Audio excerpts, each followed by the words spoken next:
55 நாட்கள் தாவி தருகிற நிச்சயமான குருவை சொல்லி நம்ம வாசிப்போம். அந்த இடத்துல கேளுங்கள், அப்பொழுது உங்கள் ஆத்மா என்ன செய்யும்? விளைக்கும். அப்ப நம்ம ஆத்மா விளைச்சிருக்கணும்னா ஆவிக்குரிய ஜீவன், ஆவிக்குரிய நிலையில நம்ம மதித்து போகாம இருக்கணும்னா, ஆவிக்குரிய ஜீவனோடு இருக்கணும்னா தேவனுடைய வார்த்தை சத்தத்தை கேட்டுக்கொண்டே இருக்கணும். இந்த வார்த்தை தான் சொல்லி நீங்க கேளுங்க. அந்த வாசனம் வாசிப்போம். 55:3.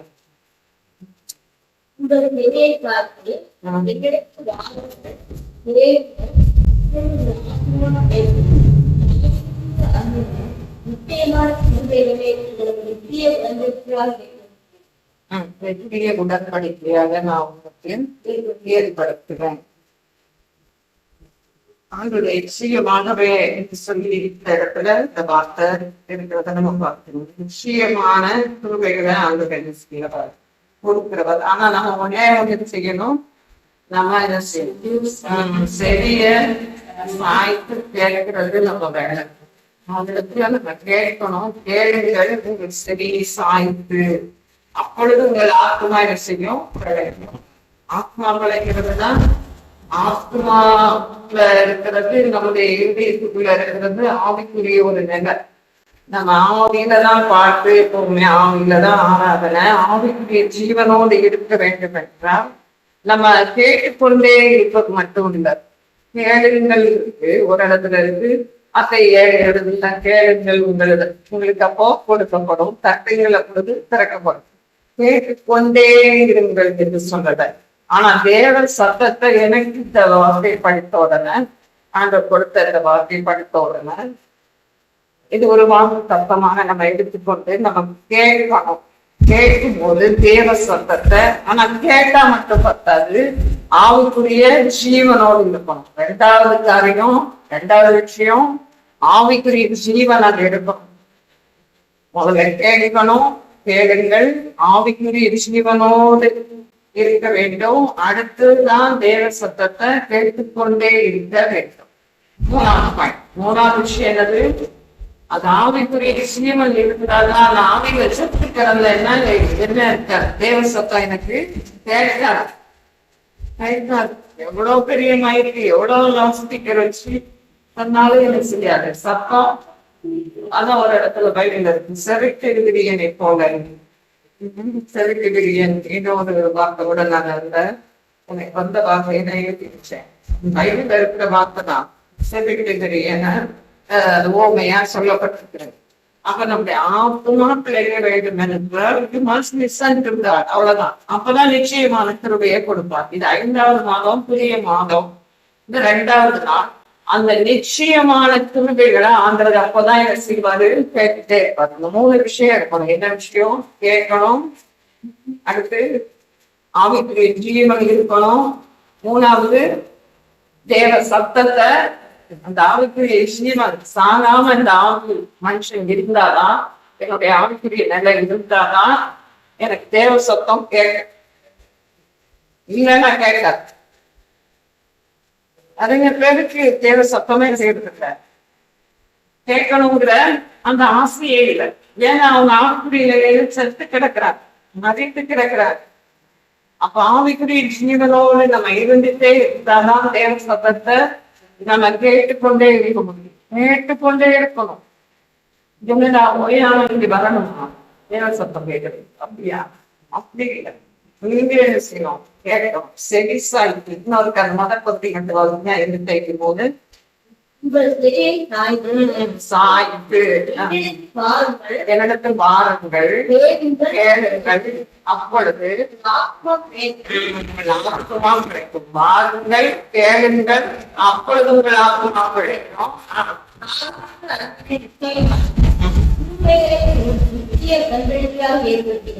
நிச்சயமான கிருபைகளை உங்களுக்கு நித்திய உடன்படிக்கையாக ஏற்படுத்துகிறேன். அப்படி இருக்கு.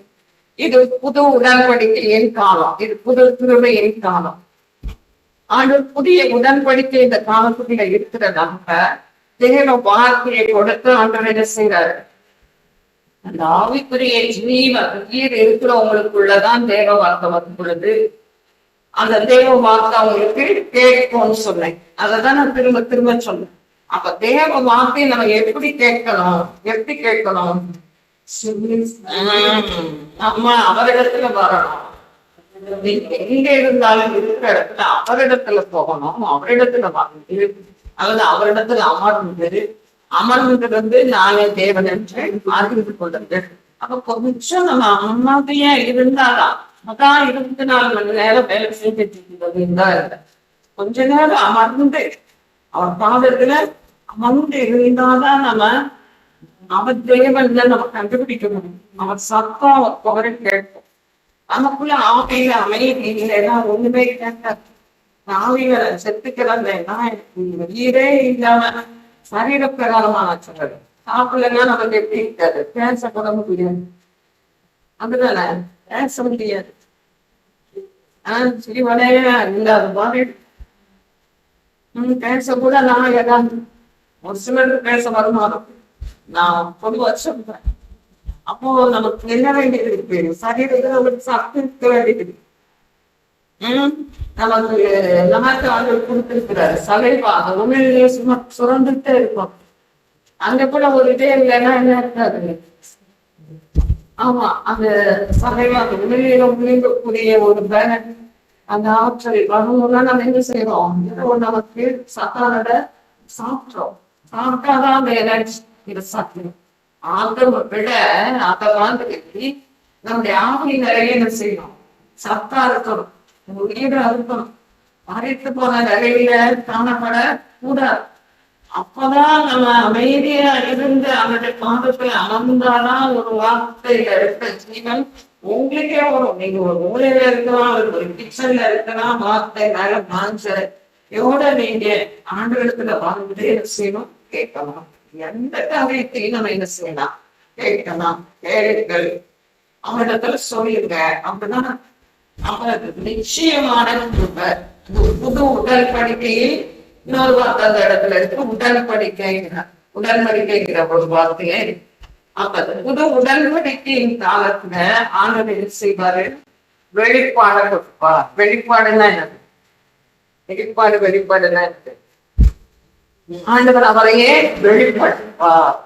அப்படி நம்ம ஒரு தாகத்தோடு போனா ஆண்டவர் என்ன செய்வார், ஒரு வெளிப்பாட உங்களுக்கே தருவார். இருக்கிற இடத்துல, தனி ஜபத்துல, குடும்ப ஜபத்துல, சபையில கூடி வரும் பொழுது இப்படிப்பட்ட ஜபத்துல ஆண்டவர் என்ன செய்வார், புதிய வெளிப்பாட தருவார். ஏன்னா அவர் கொடுக்கிறதே நிச்சய கிருபை.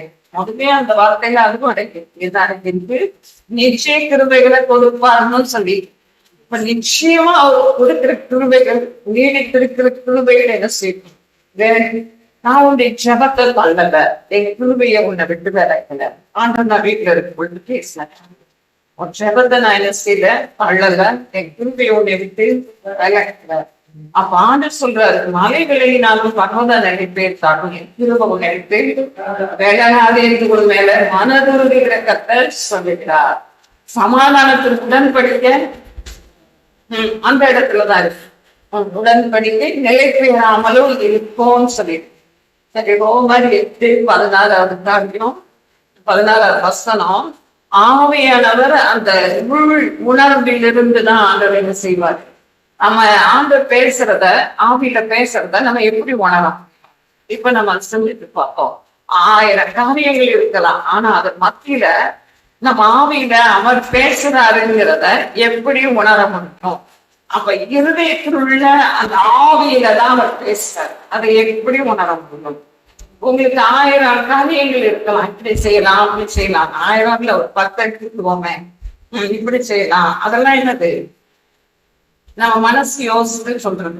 இப்படி பண்ணலாம், இப்படி இவங்ககிட்ட போலாம். இதெல்லாம் என்னது, மூளையில நம்ம என்ன செய்யறது, யோசிக்கிறோம். இப்படி செஞ்சால் சரியாகும், இப்படி பண்ணலாம், அப்படி பண்ணலாம், இன்னைக்கு இதை சமைக்கலாம், அதை சமைக்கலாம். அப்படி ஆண்டவே எனக்கு எனக்குள்ள ஒவ்வொரு உணர்வு எனக்குள்ள தூண்டி எழுப்பி என்ன செய் இன்னைக்கு அப்படின்னு வெளிப்படுத்துறாருன்னா, எப்பவும் நான் இல்லாதத இருக்கிறத செய்யறது போல நீங்க இதைதான் செய்யணும். சமையல கூட சொல்ல வெயில் ஏறதுக்குள்ள நான் என்ன செய்யணும், என்னுடைய ஆவிக்குரிய மண்ணாவையும் கொடுக்கணும், இல்லைன்னா உருகி போயிடும் அந்த உஷ்ணத்துல. அப்படித்தானே இருக்கு இந்த வெயில் காலங்கள்ல. நான் என்ன சொல்றேன் புரியுதா? அந்த மண்ணா உடனே என்ன செய்வாங்க, அதிகாலையில வேணும் வேக வேகமா வெளிச்சனங்களே என்ன செஞ்சாங்க, ஒதுக்கி கொண்டாங்க, அவங்க தேவைக்கு எடுத்துட்டாங்கன்னு சொல்லிப்பாங்க. அது மாதிரி எனக்குள்ள ஒரு ஆவியில நான் ஒரு வேலைன்னா அந்த வாக்கம் மூலம் நான் எடுக்கிறேன். எடுத்தாதான் நான் அடுத்து ஒரு ஸ்டெப் நான் அந்த படியில உட்கார்ந்துருக்கிறவன் ஏற்குள்ள போய் என்ன செய்ய முடியும், ஒரு வேலைனோடு ஒன்றை செய்ய முடியும். என்ன செய்யணும்னு எனக்கு தெரியும். இல்லைன்னா நான் எப்படி இருப்பேன், அதற்கு போய் அந்த கிருபையில நான் அந்த புது கிருபை அதுக்கு ஆண்டவர் கொடுக்கிறதே நிச்சயமான புது கிருபை. அப்ப புதிய ஒரு மண்ணாக கஷ்டான அந்த அசைக்க கூடாத ஞாபகம் அந்த மேஜைகள் அனுகலமும் பழைய புதுசாகவும் வைப்பாங்க. புது புது எல்லாம் புதுசா அப்ப ஃப்ரெஷ்ஷான புது வார்த்தையை நம்ம என்ன செய்யணும், புதுசா என்ன செய்யணும், தியானிச்சுட்டுதா அடுத்த வேலை காப்பியை என்னத்தை கொண்டோம் ஏதோ ஒண்ணு செய்யணும். எனக்குலாம் அப்பதான் ஒரு பலன் வரும். எவ்வளவு வேகமா அவ்வளவு செய்யணும் தெரியாது, அப்படி ஒரு பலன் வரும். யாரையும் நான் எதிர்பார்க்க மாட்டேன், யாரையும் நான் கூப்பிட்டது என்னால முடியாத வெளியே கடலுக்கு போற வேலைதான் மற்றவங்களுக்கு. ஆனா அந்த பலப்படுத்துற கிறிஸ்துவினாவே ஆண்டவர்தான் எனக்குள்ள இதை செய் அப்படின்னு சொல்லுவார். அப்ப எல்லாத்துக்கும் எப்படி ஆகுது, நிறைவாகுது, திருப்தியாகுது. சூழ்நிலை நம்ம பண்ணும் பொழுது அது எப்படி இருக்கு, சமாதானமா இருக்கு, சந்தோஷமா இருக்கு. அது நீதியும் இருக்கு. நம்ம ஒரு புது கிருபையோடு இருந்தாதான், ஒரு புது சமாதானம், ஒரு புது சந்தோஷம் இருந்தாதான் என்ன செய்ய முடியுது, என்னால வேலை பார்க்க முடியுது, செய்ய முடியுது, அல்லது நம்மளால கொடுக்க முடியும், அப்படி என்ன செய்யும், நம்மளால அசைய முடியும், முளைக்க முடியும், அடுத்த ஸ்டெப்பு அல்லது பிழைக்க முடியும். அப்போ ஒரு ஆத்மா அப்பொழுது ஒரு ஆத்மா பிழைக்கும். வாங்க கேளுங்க, அப்பொழுது உங்கள் ஆத்மா 3வது பர்த்தாதல் இருக்கு, அப்பொழுது உங்கள் ஆத்மா விளைக்கும் சொல்லியிருக்கு. அப்ப ஆவிக்குரிய ஒரு பலன் தேவை, அப்ப ஆவிக்குரிய ஒரு கிருபை தேவை. இந்த ரோமர் 8:6 சொன்னேன், அது வாசிங்க. இப்ப ஆவிக்குரிய சிந்தை, மாம்ச சிந்தை இப்போ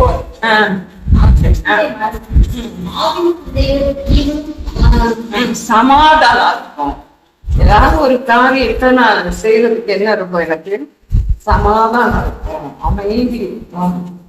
நான் இப்படி அவர்கிட்ட கேட்கும்போது ஆவியில சிவனோடு இருந்துச்சேன்னா எனக்கு என்ன வரும், சமாதானம் இருக்கும். அதான் அந்த வசனம். நம்ம எப்ப பார்த்தாலும் இந்த மனப்பாடம் மாதிரி கேட்டுட்டீங்க. மாம்ச சிந்தை ஆவியின் சிந்தையும் ஜீவனும் சமாதானம். அப்ப நமக்குள்ள அந்த சமாதானம் இருக்கு பாருங்க, அதுதான் விசேஷமான சமாதானம் இருக்கும் போதுதான் நம்ம என்ன செய்ய முடியும். அங்கதான் அந்த இடத்துலதான் நமக்கு அந்த இன்னர்மோஸ்ட் பீயிங்ல அவருடைய சத்தம் எழுப்பும், அவருடைய சத்தம் என்ன செய்யும், கேட்கும். ஆவிக்குரிய ஜீவனும் வந்துடணும்னு சொன்னேன், கேட்கணும், ஆவிக்குரிய ஜீவன் இருக்கணும். நம்முடைய ஆவிக்குரிய மனசு அதுதான் சிந்தையும் போட்டு, ஆவின் சிந்தையும் ஜீவனும் சமாதானம். அப்ப ஸ்பிரிச்சுவல் மைண்ட், ஆவிக்குரிய மைண்ட். ஏன்னா புத்தி அந்தனாரப்பட்டு பாதிக்கப்பட்டு இருந்ததுன்னா வேஸ்ட். ஆண்டோடைய சத்தமும் கேட்க முடியாது, ஒண்ணுமே எனக்குள்ள எழுப்பாது, சமாதானமும் இருக்காது, தங்கி இருக்காது. சமாதானம் இருக்கும் அந்த இடத்துல. அந்த இடத்துல நான் எழுப்பி கொண்ட என்ன செய்ய முடியும், செய்ய முடியும். மாம்சம் செல்ல மாம்சம் பலர் சொல்லும், 100 சொல்லும், நீ அப்படி செய், இப்படி செய், பயிர் செய், சமையல் செய், ஒன்றும் செய்யாம வருடையில் மாம்சம் அப்படி எல்லாம் சொல்லிவிட்டாரு, சொல்லாதான். மாம்சம் தலைவீனம் உள்ளது, ஆவி உற்சாகம் உள்ளது, ஆவி உயிர்ப்பிக்கிற ஆவி. அப்போ நம்ம அவரோட சார்ந்து இருக்கிறோம். அதனாலதான் நம்ம பைபிளை திறந்து நம்ம என்ன செய்யறோம், வாசிக்கிறீங்க. வீட்டுல இருந்தாலும் ஜோம் பண்ணணும்னு ஒரு நினைவு இருக்கு இல்லையா? அப்போ இந்த இடத்துல ஆண்டுடைய சத்தம் கேட்கணும் தான் நம்ம என்ன செய்யணும், அந்த சத்தம் எழும் ஸ்பிரிச்சுவல் மைண்ட்லதான், ஆவிக்குரிய அந்த மனசுலதான், அந்த ஆவியின் சிந்தையில தான், சமாதான சிந்தையில தான் அந்த சத்தம் கேட்கும். சமாதானம் இல்லாம கலக்கமா இருந்துட்டா, பாவமா இருந்துட்டா, குழப்பமா இருந்துட்டா அவனுடைய சத்தம் எழும்பாங்க. ஒரு சில கேட்பாங்க, சத்தத்தை வந்து எப்படி கேட்கலாம், நீங்க எப்படி கேட்பீங்க, அசரீரியா வந்து கேட்கணுமா அல்லது சோழ எழுதுவாரா? பைபிள் அப்படிலாம் இருக்க சோழ எழுதிட்டாங்க. பிறகு சத்தம் மூலம் பேசுவாரா? பிறகு இன்னொன்னு மோசை எரிய முஷரிகள் அக்கினி புறாவை கண்ணுங்க மோசையை கூப்பிட்டு பேசினாங்க. அப்படி தெரியுமா? அக்கினியா வருவாரா? இப்படியெல்லாம் நிறைய பேர் கேள்வி. சமாதானத்துல இருந்து அவருடைய சந்தேகம் இப்ப என்ன கற்றுக் கொடுக்க?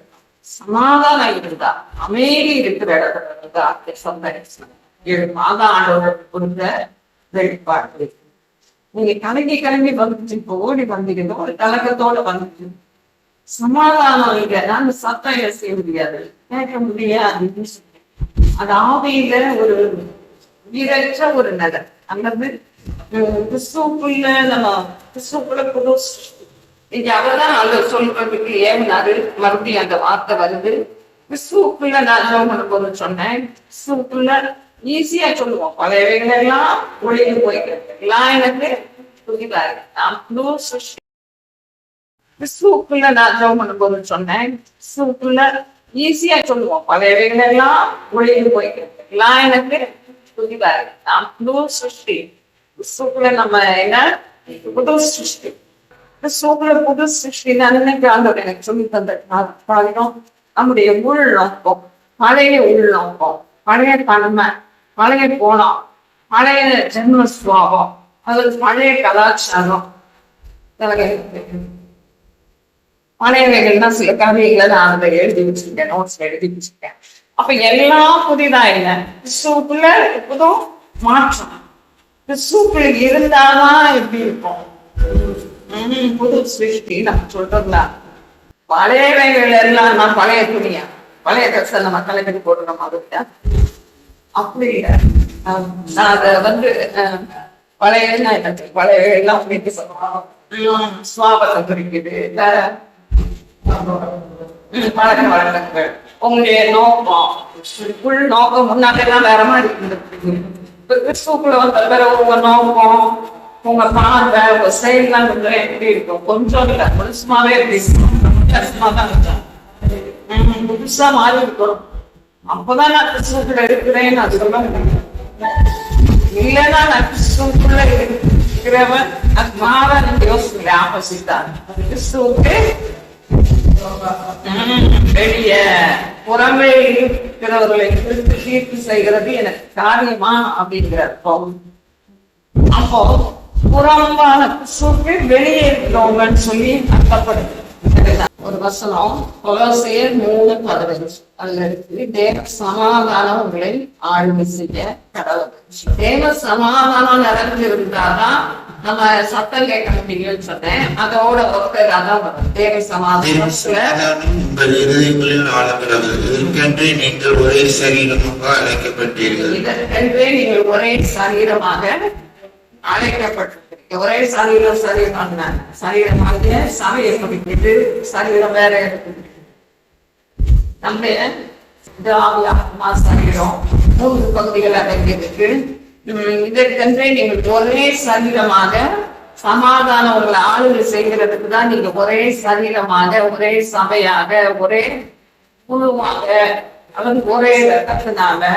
அப்போஸ்தலர் 17 எனக்கு ரொம்ப அதெல்லாம் பிடிக்கும். ஒரே ரத்தத்தினால தோன்றப்பட்டீங்களா? இந்த ரத்தம் ஒரே ரத்தத்தினால நம்மளெல்லாம் இது செஞ்சுக்கிறாராம்.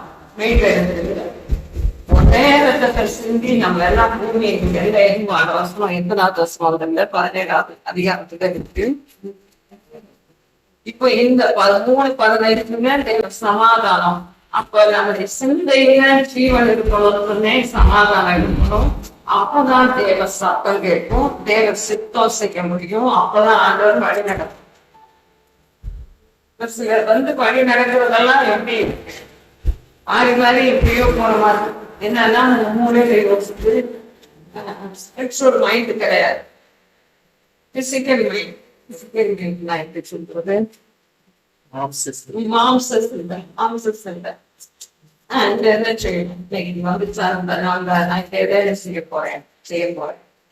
அதெல்லாம் நம்ம கடமைனா அதெல்லாம் அது வேற பக்கம். நம்ம மார்க்கெட்டுக்கு போனோம், சமைக்கணும், அது வேற ஏதாவது ஒரு கஷ்டமான ஒரு நிலையில, ஒரு நிறைய குழப்பமான நிலை, பல வேலைகள் நம்ம இதை எப்படி செய்யறது, இது யாருக்கு போய் கேட்கறது, அங்க போனோம், இங்கே போனோம், இப்படி செய்யணும், அப்படி செய்யணும், புரியுதா? நம்ம மாம்சம் சொல்றதா நிச்சயம் சொல்லும். நம்ம யோசிச்சுட்டே இருந்தாலே செய்யறாதான் யோசிச்சு எழுது. அது அவங்களுக்கே இல்லது வரும். வேகமா சிந்தனை பகக்கும் பார்க்கணும். பக்கம் யோசிக்கும் பறக்கும்.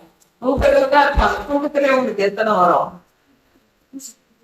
மனசு ஒழுங்கா தூங்கலைன்னா அந்த சிந்தனை எல்லாம் போகும். நீங்க எதையாவது நினைச்சிட்டு படுத்தீங்கன்னா அதெல்லாம் வராது அவங்களுக்கு. நம்ம சிந்தனை எவ்வளவு நம்ம கண்ட்ரோல் பண்ணணும். சிந்தனை ஒரு போர்க்களம் சொல்லி அது ஒரு போர்க்களம். சிந்தனையில பல காரியங்கள் வரும். அப்ப அந்த சிந்தனையை நம்ம ஒழுங்குபடுத்தி வச்சுக்கணும்னா என்ன செய்யணும்? அப்ப அந்த சமாதானத்தை காத்து கொண்டாதான் அந்த சிந்தனை எப்படி இருக்கும்? ஒழுங்கா இருக்கும். சமாதானத்தில் சிந்தை இருந்தாதான் அதுதான் ஆழக்கடவை. என்ன பட்சம் சமாதானம்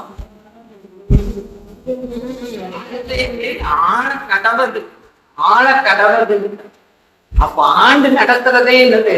ஆட்சி பண்றதே சமாதானம். ஆண்டாதான் வாழ்க்கையில ஒவ்வொரு பகுதியும் நடத்தப்படும்.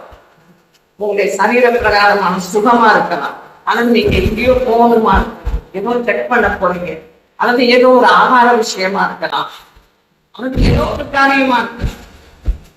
சமாதானத்தின் சிந்தை இருந்தாதான், சமாதானம் ஆட்சி பண்ணாதான், வீட்டுல சமாதானம் இடத்துல அமைதி இருந்தாதான் நான் ஒழுங்கா ஒரு இடத்துக்கு ஒழுங்கா போறேன். அப்படிதானே? நானே குழம்புக்கிட்டேன், எங்க போறோம், எங்க உட்கார்ந்துப்போம், எங்க போக போறேன் அப்படின்னு தெரியாம நான் பாட்டு இருந்தேன்னா அங்க என்ன இல்லைன்னு அர்த்தம்? குழப்பமான சிந்தை இருக்குன்னா, கலங்கின சிந்தை இருக்குன்னா, அது ஒரு பாரமான சிந்தனை இருக்குன்னா, சமாதானத்தின் சிந்தனை இருக்கு. அதுதான் ஜீவனுடைய சிந்தனை. அப்ப ஆவிக்குரிய ஜீவன் நமக்கு இருக்கும். ஆவிக்குரிய ஜீவன் இல்லைன்னா நம்ம செத்து போனோம் அப்படின்னு அதான் ஞாபகத்துல சொல்றாரு. வீணான மனுஷனே ஆவியே எப்படி இருக்கக்கூடாது, செத்ததா இருக்கக்கூடாது அப்படின்னு. நம்ம கிறிஸ்துக்குள்ளாக பிள்ளைகள் இருக்கிறோம். கிறிஸ்துக்குள்ளாக அவர் ஜீவனை நமக்காக கொடுத்துட்டார். அப்ப அந்த ஆவியில ஆத்மாவில ஜீவ சுவாசத்தை ஊதியிருக்கேன்னு சொல்றாரு. அது நமக்கு. அப்ப ஆவி மனுஷனுக்குள்ள உங்க ஆவி உயர்த்திக்கப்பட்டது.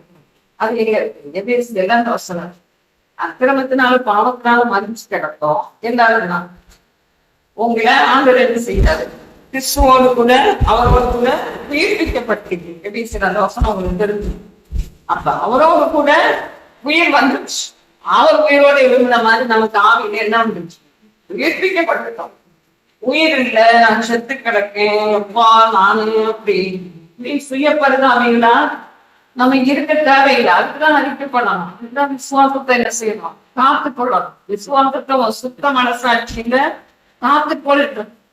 மனசு சுத்த மனசாட்சி இல்லைன்னா விசுவாசத்தை என்ன செய்யறாங்க? கற்க வைக்க முடியாது, காத்து கொள்ள முடியாது. எனக்கு அந்த விசுவாசம் இருக்காது. ஏன்னா அங்கே கலங்கி கிடக்கு. மனசாட்சி எப்படி சுத்தமா இல்லை, கலங்கப்பட்டு. அப்ப எப்படி என் விசுவாசம் இருக்கும்? அதை எப்படி நான் காத்துக்கொள்ள முடியும்? எல்லா காவலோடும் நீ உன்னை காத்துக்கொள்ள. அப்ப ஆண்டவர் விசுவாசத்தை ஒளிந்து போகாதபடி பேசுறதுக்காக உங்க விசுவாசம் ஒளிந்து போகாதபடிக்கு நான் என்ன செய்தேன்? வேண்டிக் கொண்டே சொல்லிட்டாரு. விசுவாசம் ஒளிந்து போகக்கூடாது. சமாதானம் நமக்குள்ள காணப்படணும். அப்பதான் ஆண்டு நம்ம அந்த இன்னர் பீஸ் இருக்கும் போதுதான். அதான் இதுக்கு ஒரு அர்த்தம் ஒரு அதாவது ஒரு நடுவர் இருந்தது மாதிரி ஒரு காலம் இருந்த. அது ஆங்கிலத்துல அப்படி போட்டோம். பீஸ்ங்கிறது நம்முடைய இருதயத்தின் நடுவுல ஆட்சி செய்யற ஒரு காரியம். முழு மையப்படுத்தி அதுதான் அது என்ன சொல்றோம்? அம்பையர். அம்பையர்னு சொல்லும் பொழுது அது ஒரு கிரேக்க மொழியாக்கம் அம்பையர், AMPAER அம்பையர். அப்போ நடுவர் மாதிரி நம்ம எக்கானமில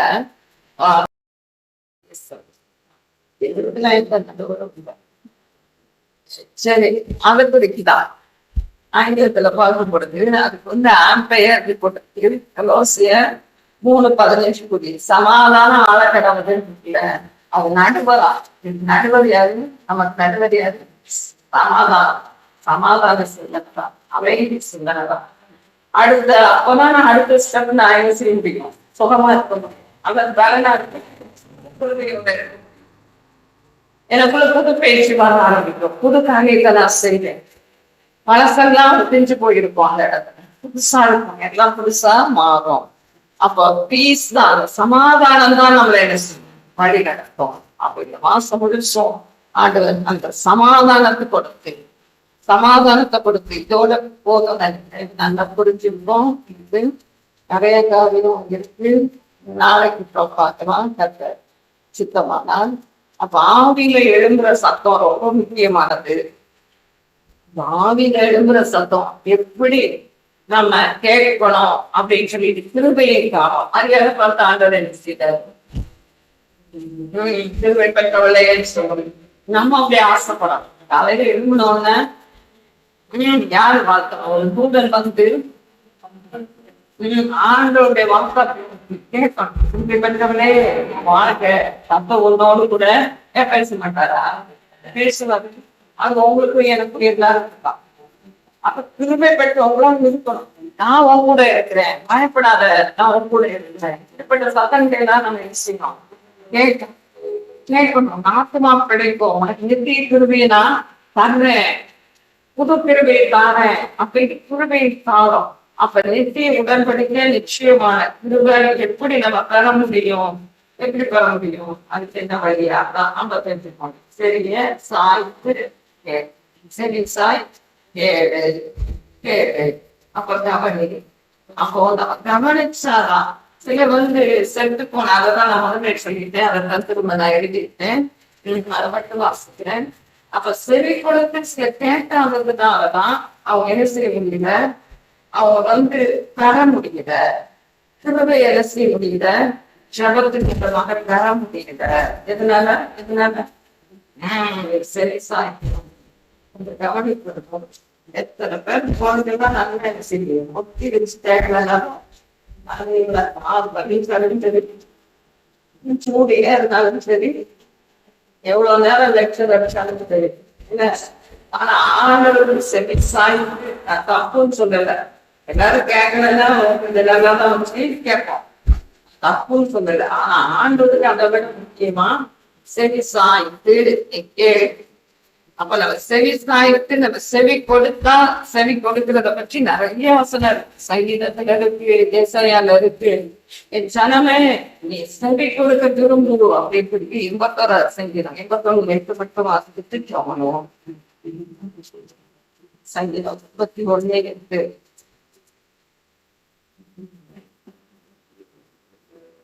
என் ஜனமே கேள், உனக்கு சாட்சியிட்டு சொல்லுவேன். இஸ்ரவேலே, நீ எனக்கு செவி கொடுத்தால் நலமாயிருக்கும்.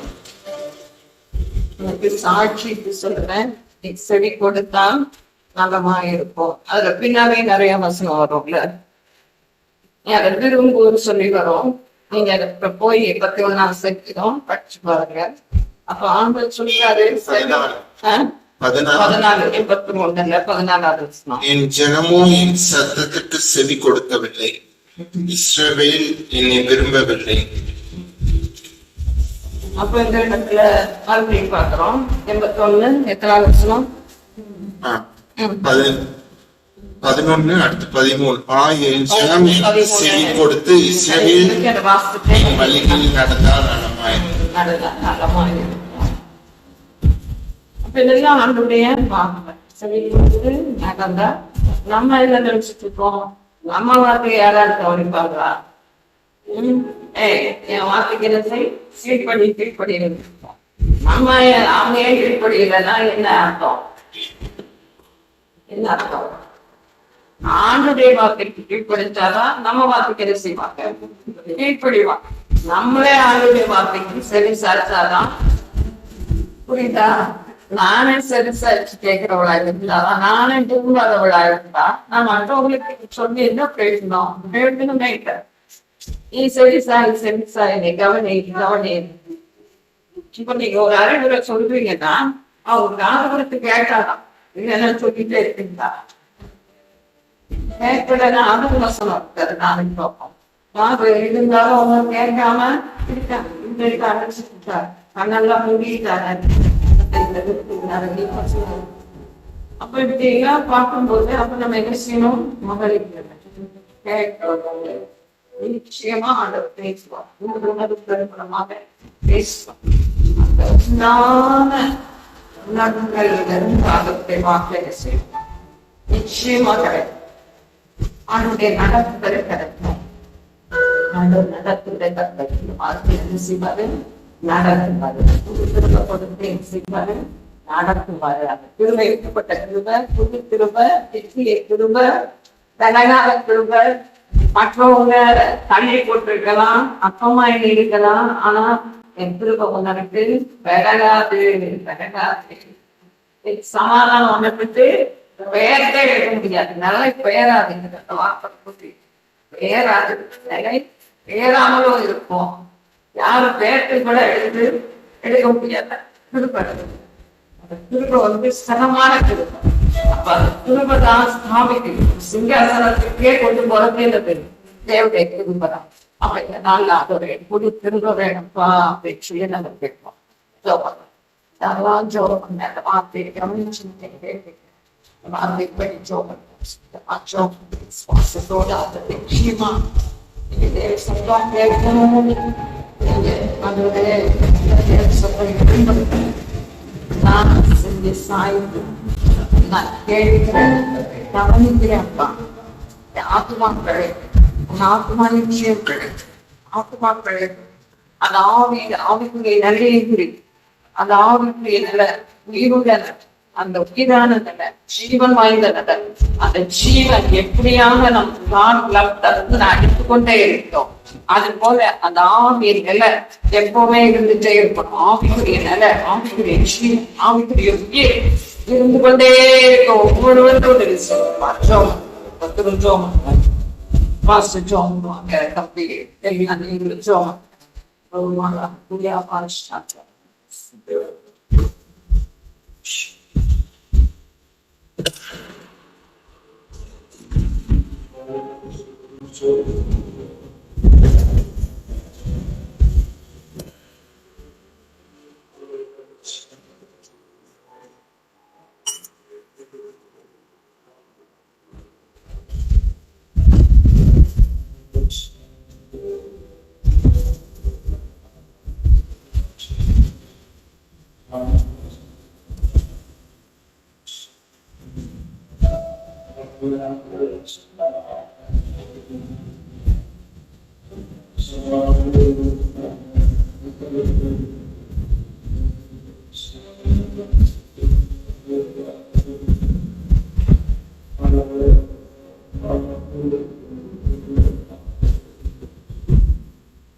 Yes, Lord.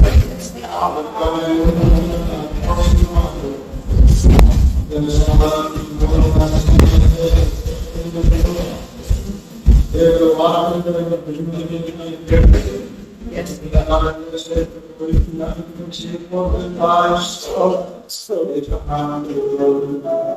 Amen.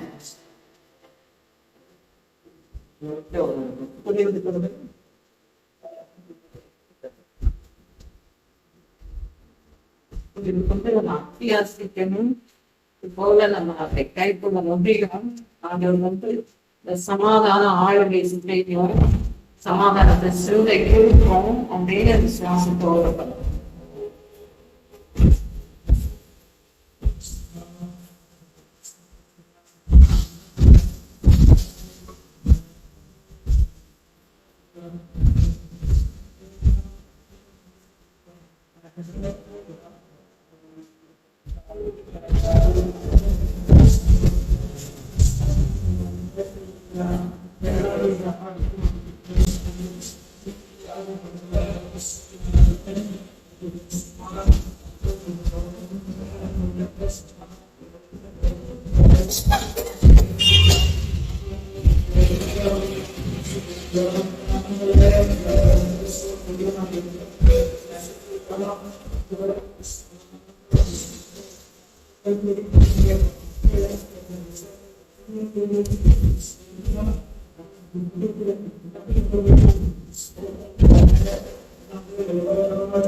Yes, Lord.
ஆவில ஒரு ஜீவன் உண்மையான செவிக்குடன் ஏவப்பட்ட கட்டாயம்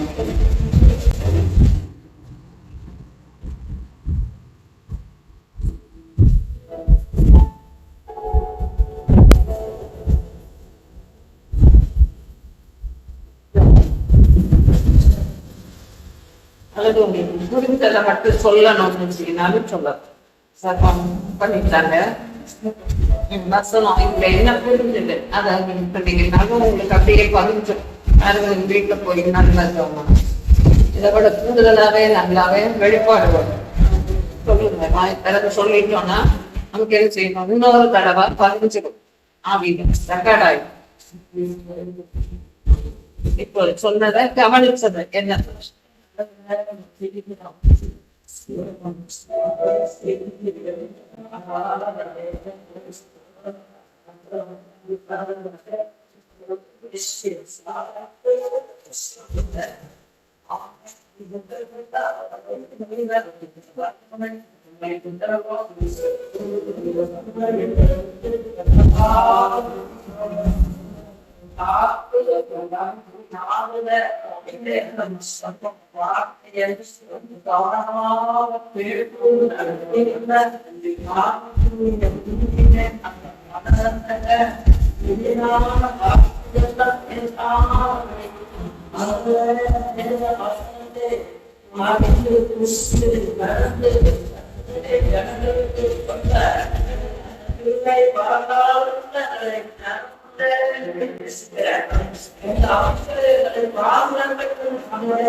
அந்த நோக்கத்தை சரியாக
நிறைய வந்துட்டு அப்ப ஆண்டவரே பெண் கொடுக்குறேன் பதில் கொடுக்குறேன் ஜபத்தை அல்ல சூரியனை வணக்கல ஆண்டவர் ஜபத்தை கேட்கிறாரு செவி கொடுக்கிறா என்று அடுத்து அந்த வார்த்தை தான் இப்போ ஆண்டவர் பாவைகளுக்கு செவி கொடுக்கறது இல்லையா இவ்வளோ இருந்து கேட்கிறவங்களுக்கு செவி கொடுக்கிறாரா அவங்களே இருக்கிற ஒரு வசனம் அதை பக்தி உள்ளவங்களா இருந்து நம்ம அவங்களுக்கு செவி கொடுக்கிறாரு பாவிகளுக்கு செவி கொடுக்கறது இல்லையா இது நம்ம அறிந்திருக்கிறோம் அதனாலதான் பாவம் எதை செய்யணும் கழுவப்படணும் நீதிமானப்படணும் நீதிமானுடைய ஜபத்தையோ அவர் கேட்கிறார் அப்ப ஆண்டவருடைய ஜபத்தை கேட்கணும்னா நம்ம இது என்ன செய்யணும் பரிசுத்தமா இருக்கணும் பரிசுத்தத்துக்கு ஒப்பு கொடுத்திருக்கோம் பரிசுத்தத்துக்கு அர்ப்பணிக்காம தம்பியவும் பரவாது இப்போ அந்த வார்த்தை உங்களுக்கு இருக்கும் உடலை கொடு உள்ளத்தை கொடு அப்ப ஒப்பு கொடுத்தாதான் சமர்ப்பணம் அண்ணனாதான் அப்ப ஆவி ஆத்மா சரீரம் ஒவ்வொரு அவயவங்களும் என்ன செய்யணும் கொடுக்கப்பட்டதா இருக்கும் பரிசுத்தமாக்கப்பட்டோம் அப்பதான் நம்ம தைரியமா நம்ம ஜோபல் முழுக்க சதத்தை அது கேட்பார் எனக்கு அக்கிரமம் சிந்தை இருக்கப்பட்ட ஒரு வார்த்தை அக்கிரம சிந்தை மாகாண சிந்தைன்னு பதிவுபடுத்தோம் அந்த வார்த்தையும் அக்கிரம சிந்தை கொண்டு இருந்தா கூட ஆண்டவர் இல்லையா என் ஜபத்தை சரி கொண்டாடு ஒரு வசனம் இருக்கிற வாசனம் இல்லையா அக்கிரம சிந்தை கொண்டிருந்தேன் ஆனால் ஆண்டவர் எனக்கு சொல்லி கொடுக்க மாட்டார் நல்ல சிந்தை இருக்கிறவங்க கடைசியா தெளிவான சிந்தை, நல்ல சிந்தை, ஒரு சமாதான சிந்தை காப்பாற்றுக்கொள்வேன். விசுவாசத்தில் இருக்கு. எனக்கு பக்தி உள்ள ஒரு சிந்தனை பிரம்மம் தவறுன சிந்தனை தான் அக்கிரம சிந்தனை. பிரம்மத்தை நான் ஒழுங்கு தவறி ஒண்ணு செஞ்சா கூட அது என்னது பிளஸ் கிரமம். நான் பிரிச்சு படுவோம் கிரமம் அக்கிரமம் கிரமம் பிளஸ் கிரமம்னா ஒழுங்கு தவறிய கிரமம் தவறிய ஒரு காரியம். ஒழுங்கு தவறிய ஒரு காரியமே அது அக்கிரமம் தான். இப்ப நான் அப்படி எனக்கு அன்பு சொல்ல இருந்தா கூட ஆண்டவர் என்ன செய்ய மாட்டாங்க. நான் யாருக்கு நீங்க எத்தனை ஜபம் வச்சாலும் விண்ணப்பம் வந்தாலும் நான் ஜபம் வந்தாலும் ப்ரே பண்ணிட்டேன். அக்கிரம சொல்லியே இருக்கக்கூடாதுன்னு அப்ப நம்ம கழுவக்கூடாது. அப்படி நம்ம பரிசுத்தப்படுத்தி ஆண்டவர் நம்முடைய ஜபத்துக்கு சரி கொடுக்கணும் அப்படின்னு நினைச்சா சரி கொடுக்கணுமா இல்லையா? அப்படி யாரு நமக்கு அதை சரி கொடுப்பான்? அவர் சரி கொடுக்குறாங்க. அப்ப அவர் சரி கொடுக்குற தேவன் தெரியும். அப்ப நம்ம கழுவ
நினைக்கிறாங்க.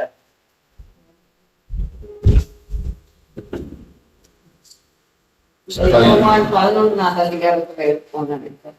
அந்த தேவ பக்தி பாவிகளுக்கு சரி கொடுக்கிறது. யோவான் 9:31 அதை எனக்கு ஞாபகப்படுத்துறதுனால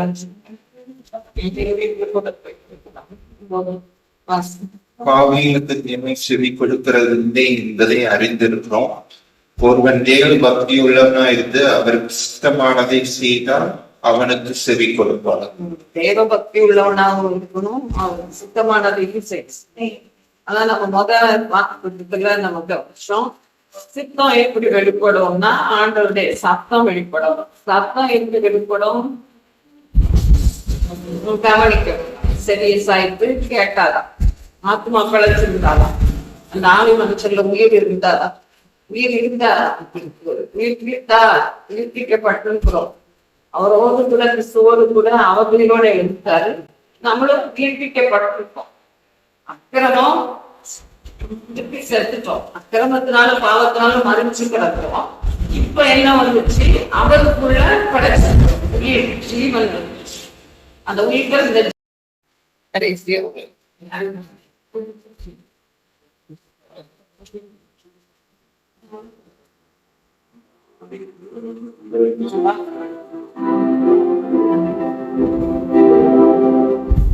ஒன்பது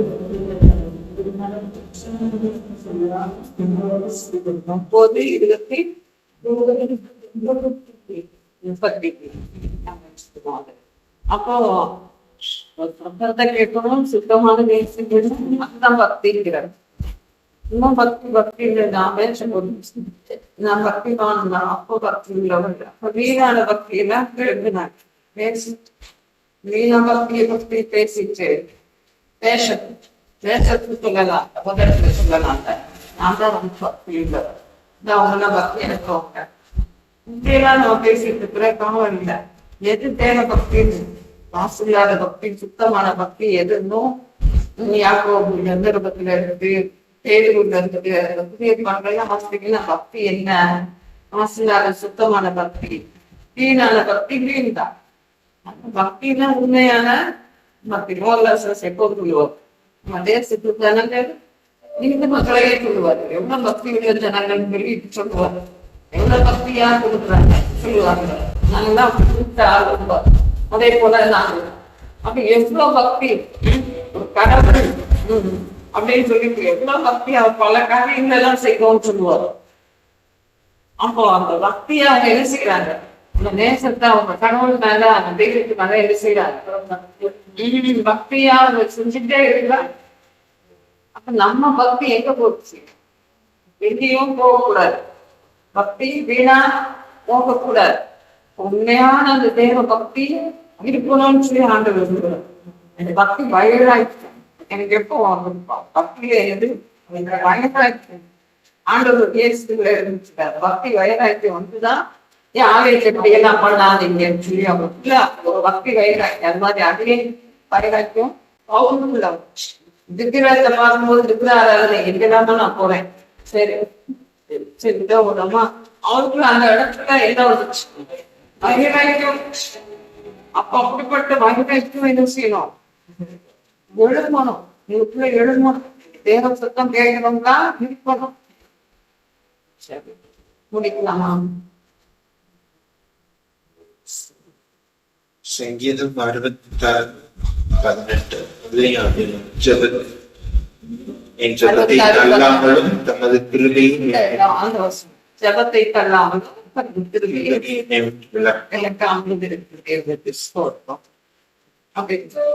சங்கீதத்தில் 66 பிறகு மலை விலகினாலும் அது வந்து ஏசாயத்துக்கு சொல்றாரு.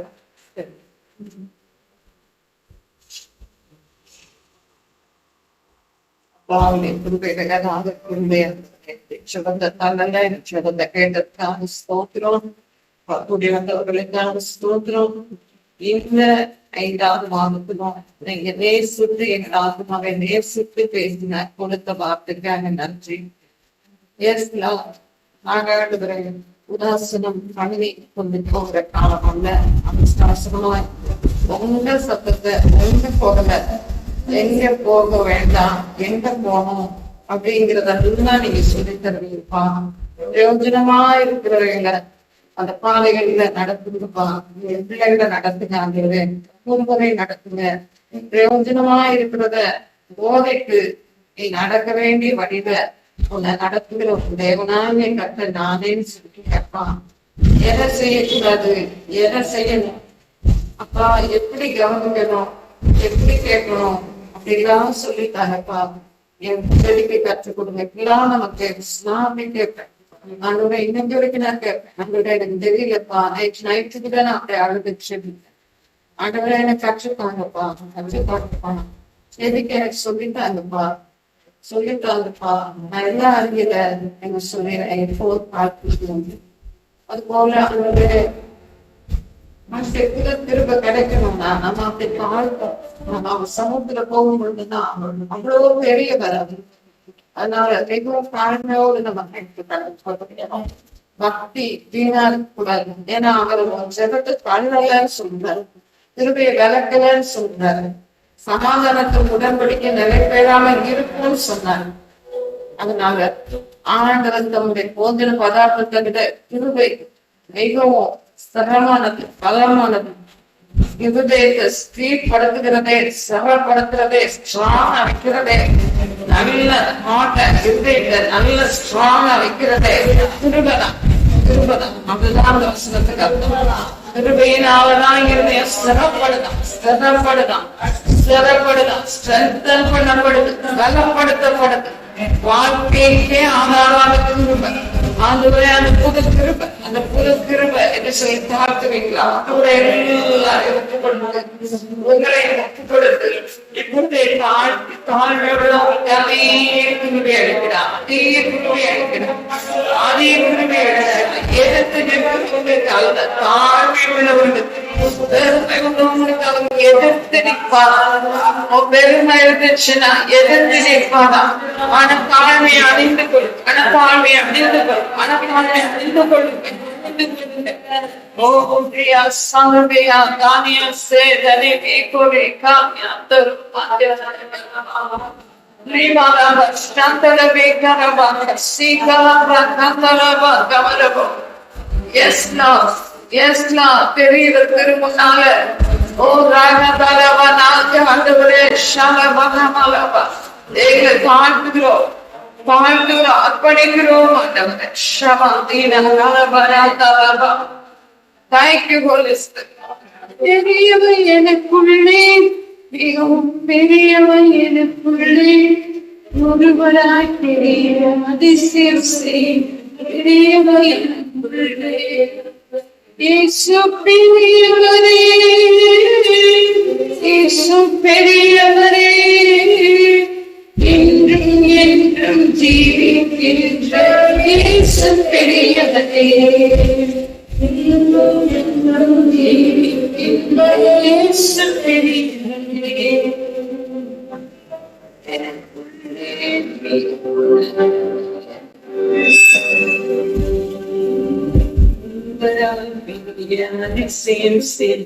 நல்லவர் எனக்குள்ளே, மிகவும் நல்லவர், மிகவும் நல்லவர், மிகவும் நல்லவர், மிகவும் நன்மை செய்கிறவர், மிகவும் அன்புள்ளவர் என்று சொல்லுவோம். மிகவும் அன்புள்ளவர், மிக மிக நல்லவர், ரொம்ப ரொம்ப நல்லவரப்பா.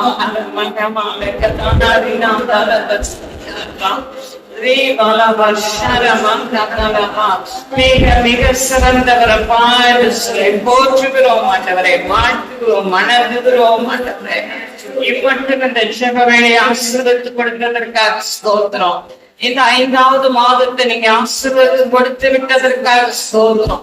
இந்த புதிய நாளுக்காக ஸ்தோத்திரம். புதிய நாளில் புதிய உண்மைக்காக நன்றி, புதிய நடத்துதலுக்காக நன்றி, புதிய வெளிப்பாடுகள், புதிய சத்தத்துக்காக நன்றி, புதிய ஜீவனுக்காக நன்றி, ஆவிக்குரிய புதிய நிலைக்காக நன்றி, புதிய ஜீவனுக்காக நடந்துள்ள போறோம். அதுக்காக ஸ்தோத்திரம்.